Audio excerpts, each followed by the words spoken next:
જે રીતે કોંગ્રેસ આવી અને જે પ્રકારનો નકારાત્મક પ્રચાર કરે, ચૂંટણી ચાલે વાવની, હું ધારાસભ્ય છું ગાંધીનગરનો, તેમ છતાં મારા માટે, અમારા આગેવાનો માટે, પાર્ટીના આગેવાનો માટે વ્યક્તિગત ટીકા ટિપ્પણીઓ કરતા હતા. આ એવા લોકોને જવાબ છે. બીજો જવાબ એ પણ છે કે 2019માં બાય ઇલેક્શન લડ્યો ત્યારે આ એ જ લોકો હતા, ચાહે અમારા બેનબા હોય જ્ઞાનીબેન કે અમારા બળદેવજી હોય, રાત દિવસ ત્યાં મારા વિરુદ્ધ પ્રચાર કરી અને થોડા મતે મારી એ વખતે પણ હાર થઈ હતી. આ વખતે પણ સ્વરૂપજી ઠાકોર લડ્યા ત્યારે રાત દિવસ ઉજાગરા કર્યા, નીત નવા તરકટો, ખૂબ હેરાન કર્યા એ માણસને, મને પણ હેરાન કર્યો, ક્યાંક ગામડાઓમાં જઈ ના શકું, એ પ્રકારનો એક માહોલ પેદા કરવાનો પ્રયત્ન કર્યો. એટલે મને ઘણીવાર એવું થાય કે હું છું તો સમાજ છે અને તમે છો તો સમાજ નથી. પોતાની પાર્ટીને લોકો માને તો જ સમાજ, અને અમે નહીં તો કોઈ નહીં, આ પ્રકારની વાતને પણ ઠાકોર સમાજે પણ જવાબ આપ્યો છે. અને ઠાકોર સમાજે પણ એક તરફી મતદાન કરી અને એક સીધો સાદો સામાન્ય પરિવારમાંથી આવતા સ્વરૂપજી ઠાકોરને જીતાડી અને એમની એક જે માનસિકતા છે પોતાના માટેની, મારું એ મારું ને તારા મારો ભાગ, આ પ્રકારની માનસિકતાને જડબાતોડ જવાબ આપ્યો છે. હું હજુ કહું છું કે સમાજની વાત કરતા હોય ત્યારે તમારી પાર્ટીની વાત કરો, મર્યાદામાં રહીને વાત કરો, પણ સમાજ જોડે ખોળો પાથરો તો તમારા જોડે રહે ત્યારે જ સમાજ સાચો. અને જ્યારે કોઈ સામાન્ય પરિવારનો દીકરો રાજનીતિ કરવા આવે ત્યારે એને રાજનીતિ નહીં કરવા દેવી. એટલે આ લોકો એવું ઈચ્છે છે કે અમારા પછી કોઈ નવો નેતા ના આવે. આ સમાજમાં પણ પોતાના વિસ્તારમાં સમાજમાં ભાગલા પડાઈ, સમાજમાં વેરવિખેર કરીને આવેલા છે. અને મને દુર્ભાગ્યપૂર્ણ છે કે મને ક્યાંક જાણવા એ પણ મળ્યું કે જે સમાજ સામાજિક રીતે જાગ્યો છે, જે સમાજ તમામ સમાજોની સાથે હળીભળીને કામ કરવા માટે હવે તૈયાર થયો છે, જે સમાજે પોતાના માથે નાખેલા કલંકો દૂર કર્યા છે, એ સમાજને મત માટે પૈસા વેચીને ખરીદવાનો પ્રયત્ન થયો, એને પણ જવાબ આપ્યો છે. અને મેં વખતે કહ્યું હતું કે જેને જેટલા પૈસા વેચવા એટલા વેચી લે. આ સમાજ આ વખતે એ જવાબ આપશે, ત્યારે આ જવાબ એમને બધાને છે. એટલે હું તો આ બધાને કહું છું અને સવિશેષ અમારા બેનબાને કહું છું કે જે સમાજના નામે તમે જીતીને આવ્યા અને જે સમાજ તમારી જોડે હતો એટલે બીજા સમાજોએ તમારી જોડે રહ્યા, એ જ સમાજને વેરવિખેર કરી અને તમને ક્યારેય કોઈ ફાયદો નહીં થાય. જે અમદાવાદ ગાંધીનગરથી જે નેતાઓ આવે છે, ક્યારેક એમના ત્યાં જોઈ આવો, એમને સમાજ અને સમાજથી કોઈ લેવા દેવા નથી. સમાજને વેરવિખેર કરવાનું કામ છે. સમાજમાં નવો કોઈ યુવાન તૈયાર થાય તો એને પાડી દેવાનું કામ કરે. જાઓ કલોલને કડીમાં જોઈ આવો, લોકો જોડે ઝઘડવું, લોકોને રંજાડવા, લોકોને પિંચ કરવા, આ પ્રકારના નેતાઓથી કોઈ ફાયદો ના થાય. સાથે હું વાવના તમામ સમાજોનો આભાર માનું છું. એ વિશે તમામ એ મોટા સમાજો અને તમામ નાના સમાજો કે જે સમાજોને ડરાવવાનો પ્રયત્ન થયો, એ જે સમાજોને ભ્રમિત કરવાનો પ્રયત્ન થયો, એ તમામ સમાજોએ ભારતીય જનતા પાર્ટીના વિકાસના મંત્રને આ મત આપ્યો છે.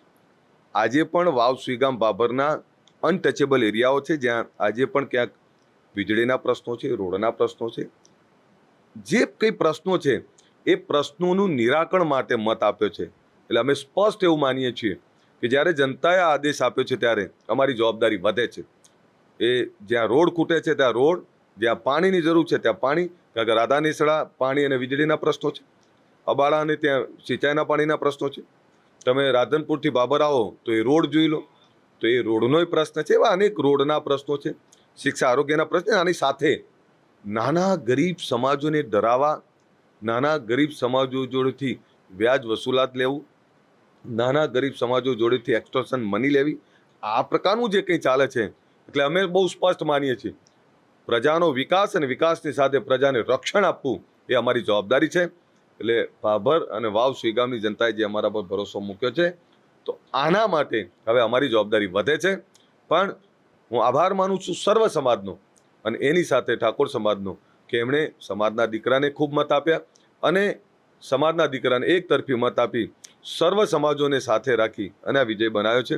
ત્યારે હું ચૌધરી સમાજ, પ્રજાપતિ સમાજ, પંચાલ સમાજ, દરબાર સમાજ, માળી સમાજ, અહીંયા રવારી સમાજ, ઠક્કર સમાજ, જૈન સમાજ, પણ કેટલા સમાજોના નામ લો, એ તમામ સમાજો માફ કરશો કદાચ કોઈ સમાજનું નામ બોલી પણ ના શક્યો, પણ તમામ સમાજો જે ભારતીય જનતા પાર્ટીનું સૂત્ર છે સૌનો સાથ સૌનો વિકાસ, એમ સર્વ સમાજે એક સામાન્ય પરિવારમાંથી સીધો સાદો ભગત જેવો માણસ, જેનામાં ભૂખ પડી છે આ વિસ્તારના વિકાસની, જેનામાં વિવેક પડ્યો છે, એવા સામાન્ય પરિવારના દીકરાને જીતાડ્યો છે. ત્યારે હું વાવ સુઈગામ બાબરની જનતાને પણ આશ્વસ્ત કરું છું, તમારા કામો નહીં અટકવા દઈએ. અમે બધા જ સાથે રહી અને 7 વર્ષની તમારી જે ભૂખ છે એને સંપૂર્ણપણે દૂર કરવાનો પ્રયત્ન કરીશું. અને આ દીકરો તમને કામ પણ કરશે અને ભૂલથી પણ તમારા આત્માને દુઃખ થાય, તમને દુઃખ થાય એવો કોઈ એનો વ્યવહાર નહીં હોય, એની ખાતરી અમે આપીએ છીએ. આજે ચૂંટણી પતી ગઈ છે ત્યારે અમે કામોની વાત લઈને આવતા હતા, એ લોકો ગાળોની વાત લઈને આવતા હતા, એ લોકો તોડવાની વાત લઈને આવતા હતા, એ લોકો જાતિવાદની વાત લઈને આવતા હતા. મને એ ખબર નહીં પડતી, એ કરે એ બધી લીલા છે અને અમે કરીએ એટલે જાતિવાદ. મને ખબર નહીં પડતી તમે શું કરવા માંગો છો. એટલે આવા લોકો જે બે મોઢાની વાતો કરે છે, જે લોકોને મૂર્ખ સમજે છે, મતદાતાઓને ગીરવે મૂકવાની વાત કરે છે, એ મતદાતાઓને ગીરવે મૂકવાની વાત કરતા એવા લોકોને આ જડબાતોડ જવાબ છે. હું ઠાકોર સમાજને કહું છું, સવિશેષ જાગો, હવે નહીં જાગો તો ક્યારે જાગશો. બહુ વર્ષો પછી આ સમાજ એક થયો છે, સમાજમાં શિક્ષણની ભૂખ લાગી, વ્યસન મુક્તિ તરફ આગળ વધ્યો, સમાજ એક થયો, એક થઈને તમામ સમાજોની સાથે રહીને ચાલતો થયો.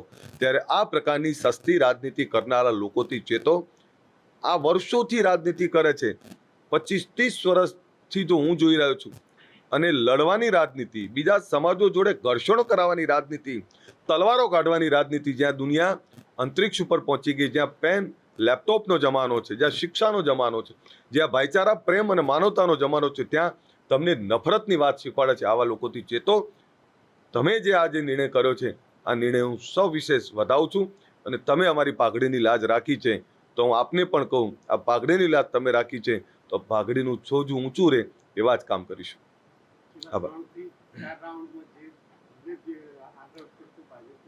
હું આપને કહું કે આપે છેલ્લા 3-4 રાઉન્ડ જોયા, 15 થી 23 રાઉન્ડ જોયા, 8 રાઉન્ડ, પણ આપે એ નથી જોયું કે વાવ સુઈગામમાંથી પણ અમને 46,000 વોટ મળ્યા છે. એ 46,000 મતદાતાઓનો પણ આભાર માનીએ છીએ. અને 46,000 મતદાતાઓની પછી બાબરના 47,000 મતદાતાઓએ મત આપ્યા છે. એટલે તમે અમને જે મત મળવા જોઈએ એમાં 100% ક્યાંક વાવ સુઈગામમાં થોડોક ફરક હશે, પણ એમને એમની અપેક્ષા કરતા એવા વોટ નથી મળ્યા. એટલે વાવ સુઈગામમાંથી પણ અમને 46,000 મત મળ્યા છે. અમારા એ મતદાતાઓનો આભાર માનીએ છીએ અને એમને પણ આશ્વસ્ત કરું છું, તમારું રક્ષણ કરવું અમારી જવાબદારી છે, તમારી સુખાકારી, તમારા કામો કરવા અમારી જવાબદારી છે, તમારા પાણીના પ્રશ્નો હલ કરવા અમારી જવાબદારી છે, તમારા વીજળીના પ્રશ્નો હલ કરવા એ અમારી જવાબદારી છે, તમારા રોડ સારા બનાવવા અમારી જવાબદારી છે, તમારી આવક વધારવી અમારી જવાબદારી છે, વિકાસ અને વિકાસની સાથે રક્ષણ આપવાની જવાબદારી અમારી છે. ત્યારે જે પ્રકારની રાજનીતિ ડરાવવાની, લલચાવવાની, ભ્રમિત કરવાની અને લોકોને મૂર્ખ બનાવવાની રાજનીતિ કરે છે, આવા લોકોને આવનારા સમયમાં સંપૂર્ણ જાકારો આપજો એવી વાત કરું છું. તમામ સમાજોનો આભાર માનું છું અને તમામ સમાજોને વંદન કરું છું.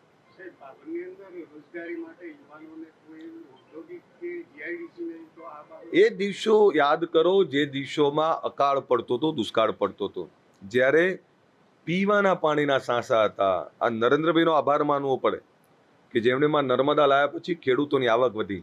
તમે આજે જો નાના નાના ટાઉન સમૃદ્ધ કેમ બન્યા છે.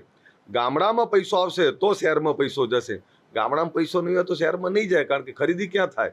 એમ ખેતીની આવક વધી છે, બાગાયતી ખેતી કરતા થયા છે, આધુનિક ખેતી કરતા થયા છે, અને આધુનિક ખેતીની સાથે આ નાના નાના ટાઉન એ મોટા નગરો બનતા થયા છે. એટલે 100% જે જરૂરિયાત ઊભી થશે, જે કઈ પ્રકારની વાત હશે, હું આજે આપને કહું કે જે કંઈ યોગ્ય હશે, જીઆઈડીસી લાવવાની વાત હશે તો ભેગા રહી અને અમે પ્રયત્ન કરીશું. પણ આજે અમે જે ચૂંટણીમાં વચનો આપ્યા હતા, પાણીના, શિક્ષાના, રોડના, વીજળીના, એ પ્રાયોરિટીમાં છે.